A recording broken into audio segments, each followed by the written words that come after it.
Hello everyone, welcome back to CLAT point. अगर आप BLLB JMI से करना चाहते हैं तो ये कौन सी स्ट्रेटजी आपको फॉलो करनी चाहिए जिससे वहाँ का पेपर आप क्रैक कर ले जाए और एक सीट आपकी हो जाए। सिलेबस क्या क्या है JMI का, ठीक है, स्ट्रेटजी क्या क्या रहेगी, रिसोर्सेज आपको कहाँ कहाँ से लेने होंगे, कौन कौन से बुक्स पढ़ना है, कौन कौन से नहीं पढ़ना है, वो सब हम इस वीडियो में देखेंगे। So let's start. तो सबसे पहले पेपर देने से पहले आपको तो ये देखना है कि पेपर का पैटर्न क्या क्या है, कितने नंबर के क्वेश्चंस आएंगे, क्वेश्चंस कितने आएंगे, ठीक है, नेगेटिव मार्किंग होगी कि नहीं होगी, ऑनलाइन मोड में होगा कि ऑफलाइन मोड में होगा, तो ये सब चलिए हम जानते हैं।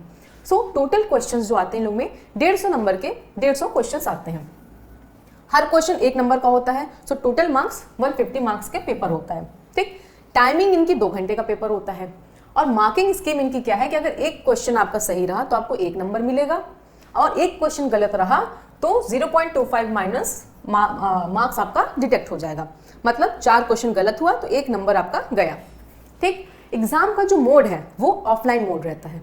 अब आइए हम लोग देखते हैं कि सिलेबस क्या क्या है, कौन कौन से सब्जेक्ट्स पूछे जाते हैं।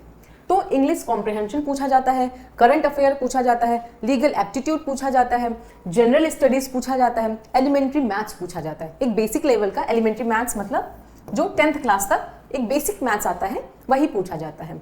सो इंग्लिश कॉम्प्रिहेंशन के जो टोटल नंबर ऑफ क्वेश्चंस रहते हैं वो 30 क्वेश्चंस रहते हैं। अब जैसा कि हर क्वेश्चन 1 नंबर का होता है तो मार्क्स इनके जो होते हैं वो भी 30 मार्क्स के आते हैं।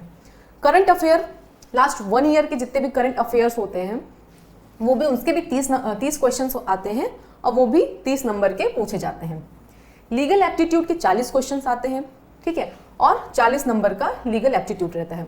जनरल स्टडीज के भी 40 क्वेश्चंस आते हैं। जनरल स्टडीज जैसे कि आपकी हिस्ट्री हो गया, ज्योग्राफी हो गया, जनरल नॉलेज, ये सब एक बेसिक सा क्वेश्चन रहता है, वो सब पूछा जाता है और इनके भी मार्क्स 40 मार्क्स के होते हैं। और एलिमेंट्री मैथ्स जो होता है वो 10 क्वेश्चन इसके आते हैं और वो 10 नंबर का होता है। सो टोटल क्वेश्चन जो इनके होते हैं वो 150 क्वेश्चन होते हैं, 150 मार्क्स के। अब आइए देखते हैं कि इन सब में से आपको क्या क्या पढ़ना है। जैसे कि करंट अफेयर में क्या क्या पढ़ना है आपको, लीगल एप्टीट्यूड, जनरल स्टडीज में आपको क्या क्या पढ़ना है, चलिए वो हम लोग देखते हैं। तो चलिए, इंग्लिश कॉम्प्रिहेंशन में आपको क्या क्या पढ़ना है, इडियम्स पढ़ना है, फ्रेजेस पढ़ने हैं, ठीक है, एंटोनिम सिनोनिम्स पढ़ना है, कॉमन एरर्स पढ़ना है, रीडिंग कॉम्प्रिहेंशन पढ़ना है, ग्रामर एंड सेंटेंस करेक्शन पढ़ना है, ठीक है। जनरल स्टडीज में आपको स्टैटिक जीके पढ़ना है। स्टैटिक जीके आप कहाँ से पढ़ सकते हैं, आप लूसेंट से पढ़ सकते हैं। This is one of the best book. Static GK में आपको हिस्ट्री पढ़ना है, ज्योग्राफी पढ़ना है, पॉलिटी पढ़ना है, इकोनॉमिक्स पढ़ना है, सिविक्स पढ़ना है। ये सारी चीजें आपको जनरल स्टडीज से पढ़ना है। साइंस का भी जैसे फिजिक्स, केमिस्ट्री, बायो का भी एक बेसिक सा नॉलेज आपको होना चाहिए अप टू 10th क्लास। बहुत ज्यादा एकदम हाई फाई क्वेश्चन नहीं रहता है, एक बढ़िया सा एक मीडियम रेंज का क्वेश्चन रहता है जो आप 10th क्लास तक पढ़े होगे।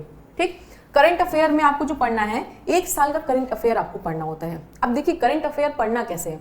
मान लीजिए आपका पेपर मई में होगा, ठीक है, तो आपको अप्रैल मतलब एक महीने का पीछे कैसे पढ़ते जाइए। जैसे मई का है तो अप्रैल आपको आप अप्रैल को प्रायोरिटी दीजिएगा, ठीक है, फिर मार्च को प्रायोरिटी दीजिएगा। मतलब ऐसे, क्योंकि जो जितने भी रीसेंट के क्वेश्चंस होते हैं उनके क्वेश्चन आने के चांसेस ज़्यादा होते हैं।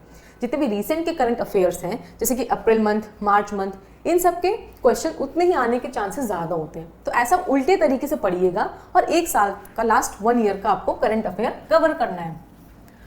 चलिए अब आइए बेसिक मैथ्स में आपको क्या पढ़ना है। मैथ्स जितना आप 10th क्लास तक पढ़े हैं वही मैथ्स आएगी, उससे ज़्यादा की मैथ्स नहीं आती है।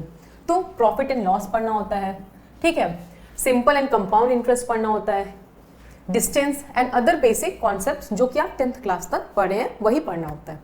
अब आइए लीगल रीजनिंग। लीगल रीजनिंग में कुछ ऐसे लॉ के सब्जेक्ट हैं जो कि पूछा जाता है। अब मान के जैसे लॉ ऑफ कॉन्ट्रैक्ट में इसमें से कुछ क्वेश्चंस आ जाते हैं, लॉ ऑफ कॉन्स्टिट्यूशंस में कुछ क्वेश्चंस आ जाते हैं, ठीक है, law of torts, criminal loss जैसे BNS हो गया, BNSS हो गया, ठीक है, भारतीय साक्ष्य अधिनियम हो गया, क्रिमिनल लॉस में यहाँ से कुछ क्वेश्चंस आ जाएंगे। तो ये बेसिक आपको पढ़ना पड़ेगा। चलिए अब आइए देखते हैं हम लोग कि किस किस सोर्सेज से आप पढ़ सकते हो। ये जो आपका सिलेबस है वो आप किस सोर्सेज से कवर कर सकते हो।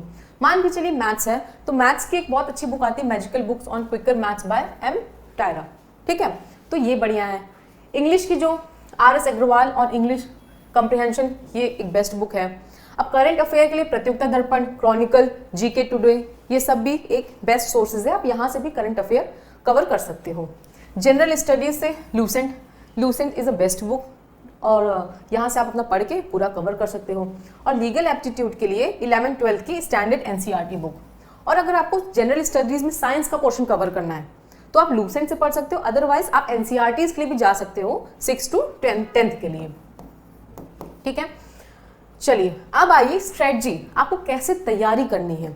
तो सबसे पहले तो आप मॉक टेस्ट सॉल्व करिए, ठीक है, और फिर जो ऑनलाइन कुछ रिसोर्सेज हैं आप वहां से भी उनकी हेल्प ले सकते हैं। जैसे क्लैट पॉइंट है, वो एक बेस्ट प्लेटफॉर्म है जो आपको इनके जो जेएमआई का एंट्रेंस एग्जाम है उसकी तैयारी करवाता है। तो आप ऐसे ऑनलाइन रिसोर्सेज से भी हेल्प ले सकते हैं। सो आई होप आपको ये वीडियो समझ में आई होगी कि कैसे आपको स्ट्रेटजी रखनी है, सिलेबस क्या क्या है, पेपर का पैटर्न क्या क्या रहेगा और कहाँ कहाँ सोर्सेज से आपको पढ़ना है। So thank you so much.